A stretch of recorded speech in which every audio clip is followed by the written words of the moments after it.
¿Qué representa la piña? ¿Por qué se muestra alrededor del mundo?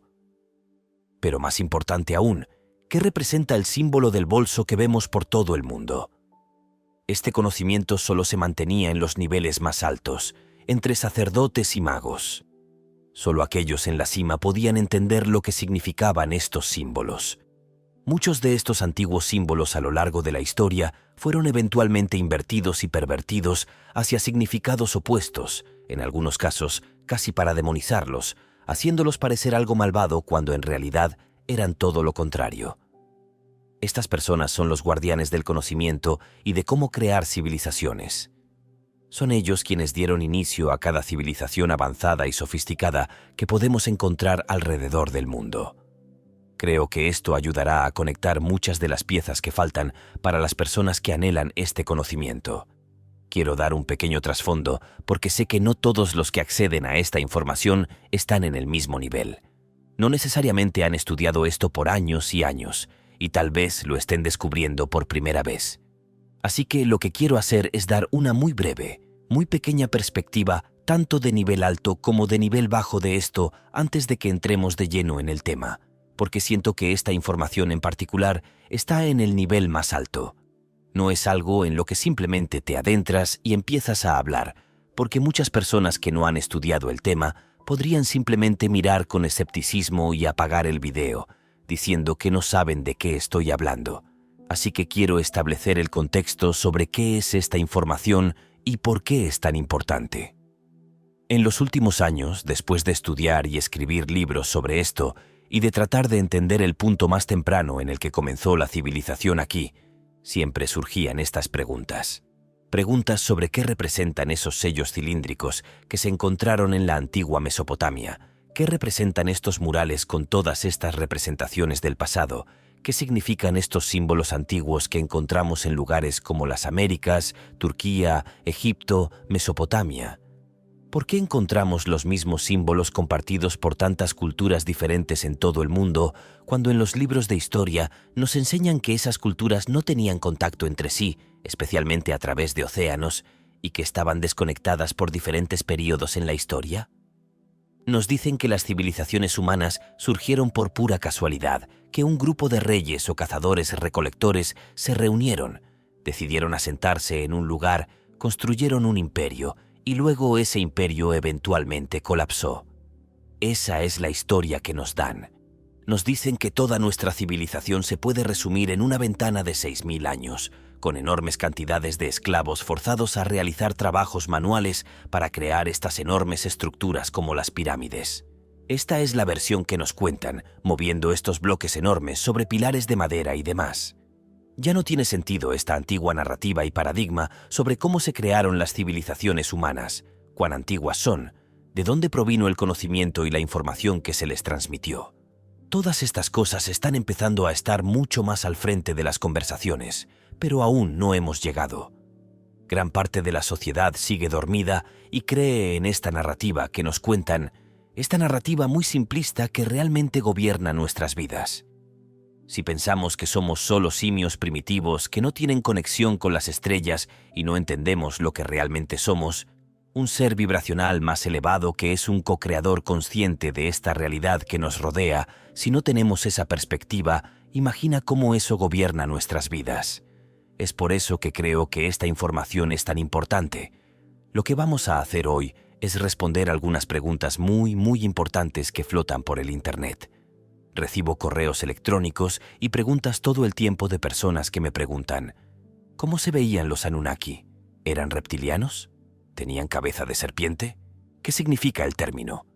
¿Qué representa la piña? ¿Por qué se muestra en todo el mundo?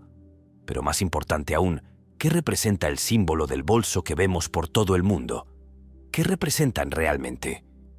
Tenemos que empezar con el simbolismo, porque es la parte más importante para entender esto. Para aquellos que han seguido mi trabajo en los últimos años y que han leído mi último libro, El escenario del tiempo, saben que discuto extensamente el ego, los símbolos del águila y la serpiente. Explico cómo no se trata realmente de una traducción literal. En Mesopotamia, cuando encontramos esta representación de una persona con cabeza de serpiente, es muy fácil querer saltar a la conclusión de que es un ser reptiliano. Es muy fácil caer en eso, y no quiero desacreditar a nadie que piense así, pero quiero explicar mi punto de vista sobre lo que eso significa. Cuando ves algo con cabeza de serpiente, al igual que en el código de Hammurabi, donde se describe a las personas como de cabeza negra, estamos hablando de un simbolismo que muestra cuál es la mentalidad de alguien. Es por eso que, cuando tenemos representaciones de algunos Anunnaki con cabeza de águila, no significa que realmente tuvieran cabezas de águila o cabezas de serpiente. Era una forma simbólica de describir su mentalidad. Si la mentalidad de alguien se centraba en gobernar a través de la guerra y el control, con la energía masculina de la creación, ese símbolo siempre se mostraba a través del águila. Eso es lo que significaba ese símbolo. La serpiente siempre representaba el conocimiento y la sabiduría, por lo que en ese caso no era una imagen aterradora con la cabeza de una serpiente, sino que representaba a un ser muy sabio, muy inteligente, no como la sociedad que los rodeaba. Este conocimiento solo se mantenía en los niveles más altos, entre sacerdotes y magos. Solo aquellos en la cima podían entender lo que significaban estos símbolos. Sí, el águila y la serpiente son algunos de los símbolos más importantes que tenemos, pero estos dos que estamos a punto de discutir pueden ser los más importantes de todos, porque realmente representan toda la realidad de esto. Entonces, lo que tienes frente a ti son muchas imágenes diferentes, todas juntas, un collage de imágenes. Quería desglosar algunas de estas y mostrártelas mientras avanzamos. Ahora, la imagen que está en la parte superior de la pantalla y en la parte izquierda son representaciones de los Anunnaki, ¿de acuerdo? Esencialmente, esas tres figuras son los Anunnaki mismos, y entraremos un poco más en por qué se ven diferentes. Pero mencioné el simbolismo de la mentalidad con respecto a las cabezas.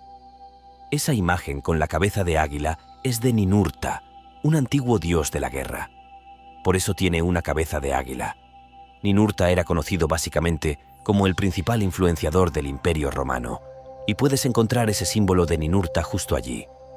Lo verás con el águila bicéfala bizantina, y mostré eso en la última imagen sobre la roca en el fondo. Ese símbolo representaba tener conciencia y conocimiento de todo lo que te rodea, saber todo lo que sucede a tu alrededor.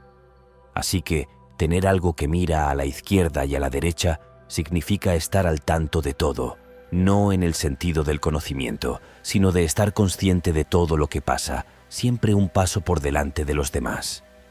Ese era el símbolo de Ninurta. Ahora, lo que verás, incluso en ese caso con la mentalidad del águila que acabo de describir, es que siempre tienen el símbolo de una piña en la mano, casi cada vez, sosteniéndola y apuntando en una dirección específica. Y al observar estos murales específicos de Mesopotamia de los que estoy hablando, que hacen referencia a reyes o a los Anunnaki, quiero que la gente recuerde que, cuando miras estas representaciones, cada cosa tiene un significado. Cada pequeño rizo, cada pequeña marca, cada cosa que pusieron en estos diseños significa algo. Eso es lo que lo hace tan fascinante. Literalmente he pasado horas y horas observando algunos de estos, tratando de descifrar lo que representan. Lo que estoy mostrando aquí, esencialmente, para desglosarlo, es que estos individuos Anunnaki, estas figuras, están sosteniendo una piña. Siempre la llevan hacia adelante frente a ellos. Ahora, cuando vas al Vaticano en Roma, donde el Papa sale y da todas esas órdenes y habla ante todos, lo que encuentras en la plaza es un enorme símbolo de piña, la más grande de todo el mundo, situada en el centro de su establecimiento religioso. Esta enorme piña. Al mismo tiempo, el bastón del Papa tiene una piña incorporada en la propia madera. Puedes ver eso representado en la parte inferior, así como el sombrero que lleva, llamado la mitra. Ahora, cuando te adentras en la historia de los Dogon, esta tribu antigua del suroeste o el oeste de África, en el país de Mali, descubres que esta tribu Dogon tenía todo este conocimiento sobre las estrellas y los cielos mucho antes de que se inventaran los primeros telescopios, antes de que tuvieran influencia de otras culturas. Simplemente era una tribu remota en medio del oeste de África que poseía un conocimiento sobre los cielos que literalmente nadie más tenía en ese momento, o al menos muy pocos grupos selectos. Y cuando los antropólogos franceses llegaron por primera vez para conocerlos en la década de 1930, No podían entender cómo esta tribu sabía sobre los alineamientos detallados y los movimientos celestiales de Sirio A, B e incluso C, y Sirio B ni siquiera había sido descubierto aún. No fue descubierto hasta años después, cuando se crearon los primeros radiotelescopios. Y esta cultura, de alguna manera, sabía una gran cantidad de información sobre nuestro cosmos y también sobre nuestro planeta. Y la razón por la que menciono esto, por la que traigo esta historia, es que si miras las representaciones de los Dogon, muestran a este ser acuático, parecido a un pez, conocido como Oannes. Y Oannes lleva un sombrero en esas representaciones, y ese sombrero es de donde proviene la mitra. Y Oannes está transmitiendo ese conocimiento, según estas representaciones, a la gente Dogon. Entonces, cuando miras al Papa hoy en día, simplemente es una referencia de estos transmisores de conocimiento antiguos, quienes transmitieron mucho conocimiento. Oannes no era realmente un ser acuático o un pez, simplemente era un símbolo que representaba a Enki. Porque cuando observas los sellos cilíndricos de Enki, ves que esencialmente tiene peces descendiendo sobre él y básicamente está a cargo del dios del agua dulce y del equilibrio. Entonces, todas estas cosas que vemos hoy en estos establecimientos religiosos corruptos y estas verdades invertidas sobre estos símbolos, todo se remonta a tiempos mucho más antiguos, antes de que realmente se invirtieran hacia sus significados opuestos. Tal como sucedió con algo como la esvástica, todas estas cosas fueron invertidas o escondidas para que ya no entendiéramos lo que eran. La piña está por todas partes en el mundo. La encontramos en culturas hindúes, en culturas egipcias, la encontramos por todas partes en el mundo. A medida que profundizamos más, vamos a entrar en lo que sabemos que representa la piña. Sabemos que representaba el conocimiento, la transmisión de conocimiento y sabiduría. Sabemos que la piña representaba tanto nuestro tercer ojo, la glándula pineal dentro del cerebro humano, como el diseño hexagonal del panal de abejas, las semillas de la vida, las semillas del conocimiento, que representaban básicamente el diseño inteligente detrás de toda la naturaleza misma. Así que decidieron usar, entre todos los símbolos del mundo, la piña para representar la transmisión de conocimiento y sabiduría, y por eso se muestra empujándola hacia adelante, entregándola a otras culturas. Lo importante de establecer esto es que podemos tomar esa comprensión y aplicarla a otros símbolos, porque están relacionados. Así es como funciona esto. Podemos tomar símbolos relacionados y nos permiten expandir nuestra comprensión de lo que significan todos ellos. La piña y el bolso se comparten en casi todas las áreas del mundo. Podemos establecer que hay evidencia de civilizaciones perdidas, y es por eso que esto es tan importante, porque estos símbolos que encontramos en diferentes partes del mundo, donde también tenemos estructuras megalíticas y cosas sofisticadas que habrían sido imposibles para una cultura primitiva con herramientas de la Edad de Bronce, encontramos estos mismos símbolos. Y eso es lo importante de definirlos, porque nos permite decir: ellos fueron los que influyeron en esas civilizaciones.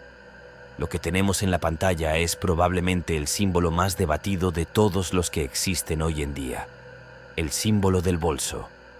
Admito completamente que cuando comencé a estudiar esto, pensé que era algún tipo de bolso que tal vez contenía psicodélicos, como psilocibina o algo que ayudara a expandir la mente de alguna cultura cuando estaban en una iglesia. No podía entenderlo. ¿Qué había en ese bolso? ¿Qué estaban proporcionando? Y ha habido tantas personas que han dicho: bueno, representa tecnología, algún tipo de tecnología que tenían que les ayudó a construir la civilización. Y aquí es donde he llegado, y quiero intentar dar una definición que creo que tiene más sentido al conectarse con la glándula pineal, y tendrá más sentido a medida que avancemos, porque tenemos representaciones donde todos estos símbolos aparecen juntos en las próximas imágenes. Así que el símbolo del bolso ha sido mostrado en casi todos los lugares donde tenemos imágenes y estructuras de civilizaciones megalíticas perdidas en todo el mundo. Encontramos estos símbolos, este bolso. Ahora, a la izquierda, está el pilar 43 en Göbekli Tepe, donde vemos el mismo símbolo del bolso, y eso está en Turquía. La imagen en el medio es una de estas imágenes de los Anunnaki, donde se ve a uno de ellos sosteniendo una piña y debajo el bolso. La siguiente imagen a la derecha es de México, en La Venta, México, con los olmecas, y puedes ver a Quetzalcóatl o Cuculcán, Quetzalcóatl, detrás de él, con esencialmente un individuo olmeca con una cabeza de serpiente también, como la cabeza de una serpiente, ¿recuerdas? Sosteniendo y pasando un bolso. Entonces, ¿qué significa esto? ¿Qué representa realmente? Bueno, piensa en lo que representaba el símbolo anterior, la transmisión de conocimiento a otro individuo, no solo conocimiento genérico, sino conocimiento superior, conocimiento sobre todo. Si intentaras sentarte y explicarle a alguien todo, para que comprendiera desde un nivel más alto, para que entendiera el equilibrio de la naturaleza, la conciencia, la energía, el cosmos, cómo crear una civilización, todas estas cosas están incluidas. Eso es lo que se necesita primero en un individuo para poder hacer lo que han hecho a lo largo de la historia en estos imperios. Entonces, ¿qué representaba el bolso? El bolso eran las herramientas necesarias para crear una civilización. Si te sientas con alguien y le transmites la piña del conocimiento, le estás contando algo, le estás transmitiendo conocimiento, haciéndolo comprender, como lo que acabo de describir, la naturaleza de la realidad, la comprensión de la energía, todas esas cosas. Eso es una cosa. Tener conocimiento y comprensión es una cosa. Pero ¿cómo se crea una civilización? ¿Cómo se diseña una civilización? ¿Cuáles son los planos para esa civilización? ¿Cuáles son las normas que se establecerán para esa civilización? ¿Cómo se gobernará esa civilización? ¿Cuáles serán las reglas? Eso es lo que representaba ese símbolo. Son las herramientas necesarias para crear toda esa civilización. Por eso tienes una piña del lado del conocimiento. Y luego aquí viene, justo al lado, pero fíjate que no está transmitiendo. En algunos casos está transmitiendo la piña y el bolso, pero en otros casos lo lleva a su lado también. Estos individuos son los guardianes del conocimiento y de cómo crear civilizaciones. Son los que dieron inicio a cada civilización avanzada y sofisticada que podemos encontrar en todo el mundo. Cuando vemos civilizaciones perdidas, es de donde vinieron estas influencias. Vinieron de aquellos que transmitieron el conocimiento a través de la piña y las herramientas para crear civilizaciones en todo el mundo, y por eso encontramos estas dos representaciones tan estrechamente relacionadas en casi cada imagen. Porque, ¿cuál es el objetivo final aquí? Si tuvieras un grupo avanzado que quisiera diseñar la infraestructura de un planeta, diseñar la infraestructura con ciudades, para lo que haría la gente, para cómo gobernar el mundo, cómo despejar canales fluviales para la agricultura, cómo mapear los cielos, necesitarías todas estas herramientas y conocimientos para poder hacerlo. Y eso es lo que realmente siento que estos símbolos representaban cuando los transmitían. Pero va aún más allá, también. Y aquí es donde se convierte en un agujero de conejo. Realmente lo es. Encontramos pruebas amplias en todo el mundo, tal como encontramos pruebas de estos símbolos que se muestran, de que han ocurrido catástrofes devastadoras en la Tierra, y tal vez no solo durante un periodo de tiempo, sino como parte de un ciclo, donde tal vez, cada 12.000 años, parece que ocurre algún desastre.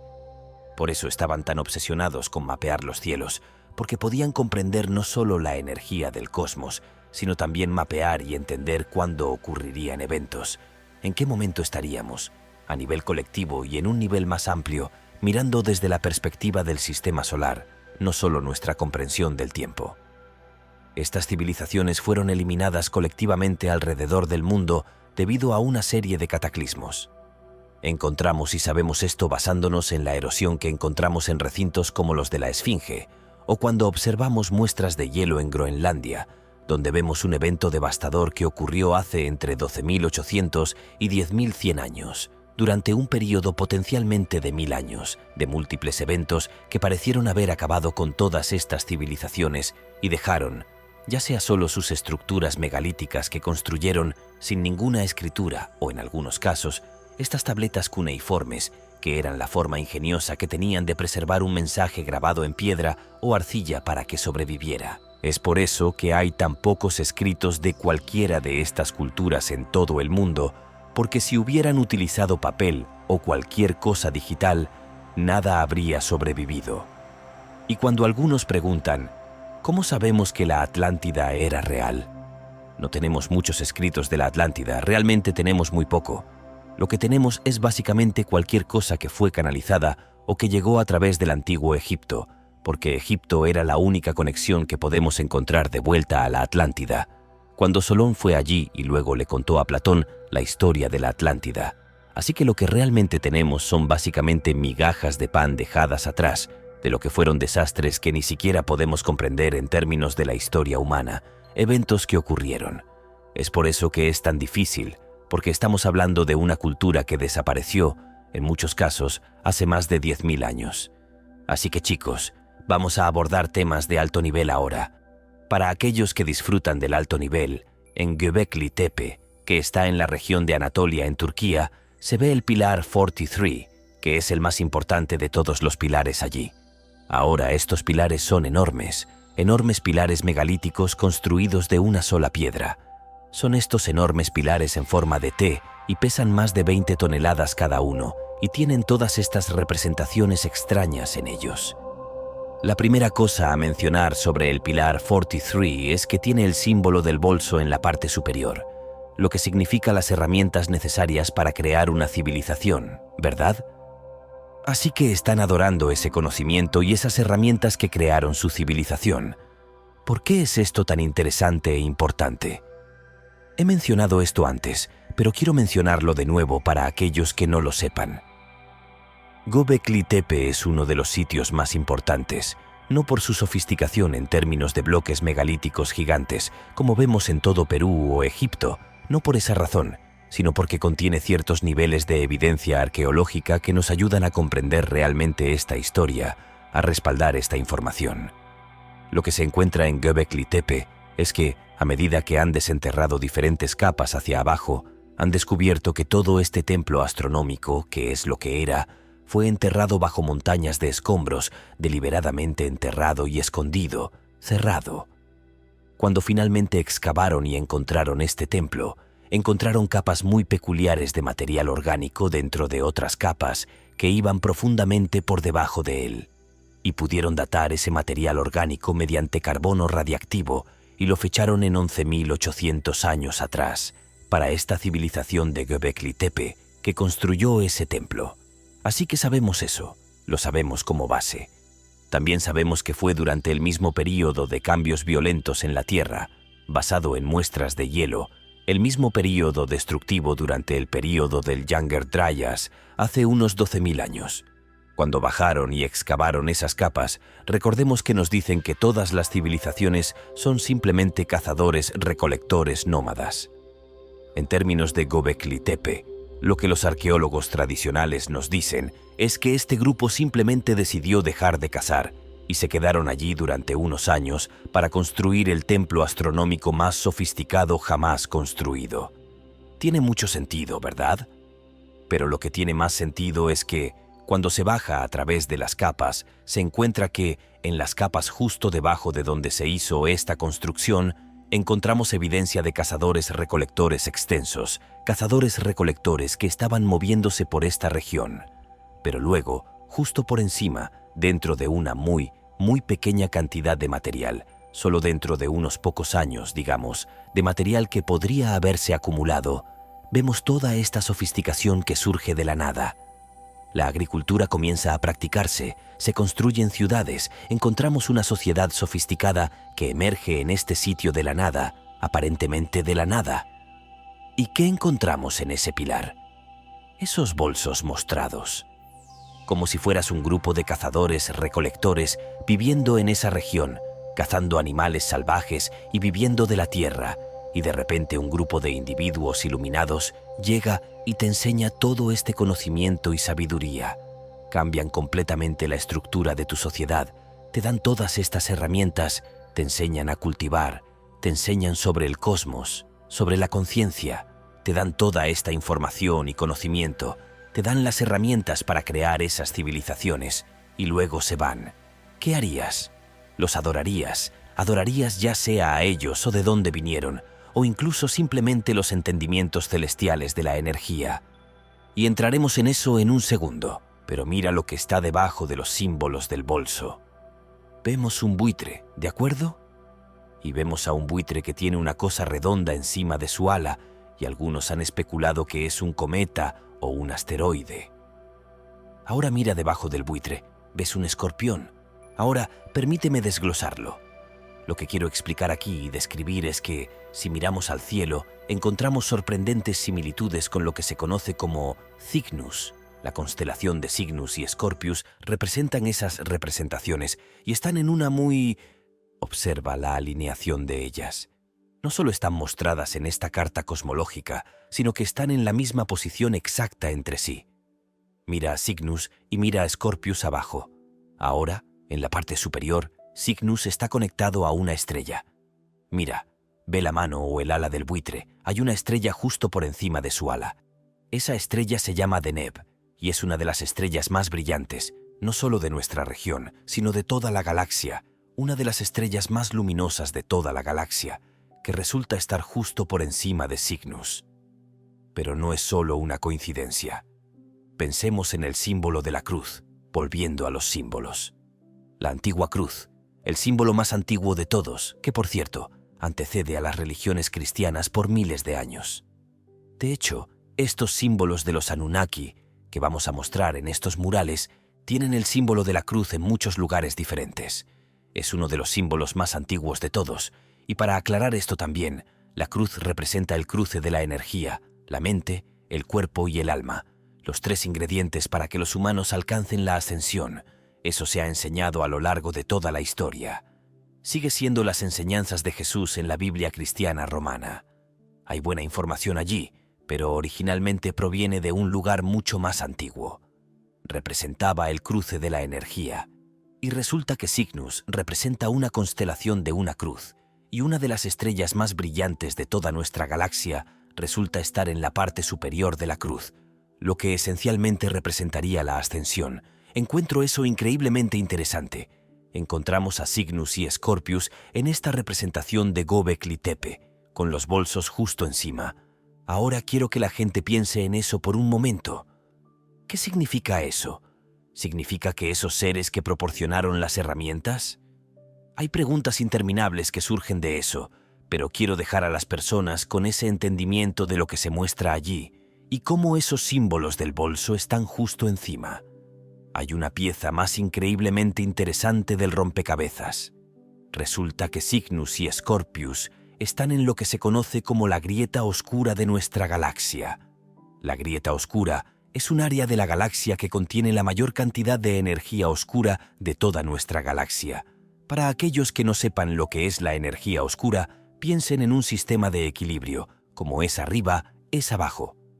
Encontramos que cuando miramos algo como el inframundo y el cielo, las dimensiones superiores e inferiores, siempre hay equilibrio, no importa qué. La materia oscura sería como el equivalente del inframundo para nuestro planeta, pero en la galaxia es el otro lado de la materia. Todo siempre está equilibrado. Ahora, chicos, esta es probablemente, tendría que decir, mi representación favorita de cualquier mural en el mundo. Puede parecer una tontería, pero algo como esto puede responder casi a todo.